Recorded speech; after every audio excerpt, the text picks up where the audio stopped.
Welcome back to this video. My name is Rafi Yakub right here, and today's video I'm going to show you on how to show reference point when using transform tools in Photoshop. So let's see. But before we dive into the tutorial, if you find this tutorial useful and you are friendly to this channel, remember click on that subscribe, turn on the notification bell for more useful tutorial about Photoshop. So with that being said, let's get started. Alright, so the very first thing you need to do is to simply open up your Photoshop. Then the next thing you need to do is to simply come to the top right here, go to Edit tab, and the next thing you need to do is to simply come down below right here where you have Preferences, and the next thing you need to do is to simply go to Tools, and this is going to pump up. Under the Tools section right here, next thing you need to do is to simply come to Show Reference Point when using Transform.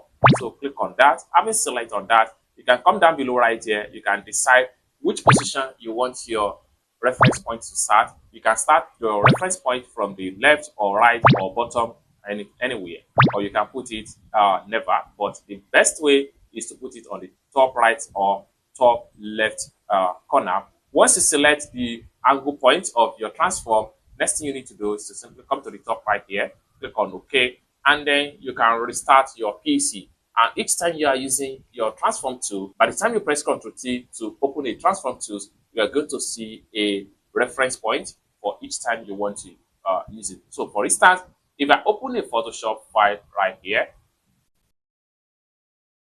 this of my transform tool, what we need to do is to simply come to the top right here. We go to Edit tab, then we can see Free Transform, or better still, you can come to Transform right here, and you can see Free Transform, or you press Ctrl T on your keyboard, click on that, and then when you click on that, it's going to be effect, just like what you see right here. So you can simply see your reference point right here. So you can transform from the top, or you can transform from the bottom, but your reference point is going to be where you position it when you are doing the setting. So when I do the setting right here, I position the reference point to the, I think, top left or center.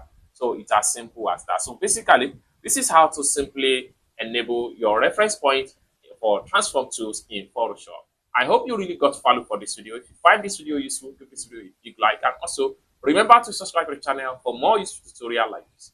Thank you so much for watching, and I hope to see you in my next video.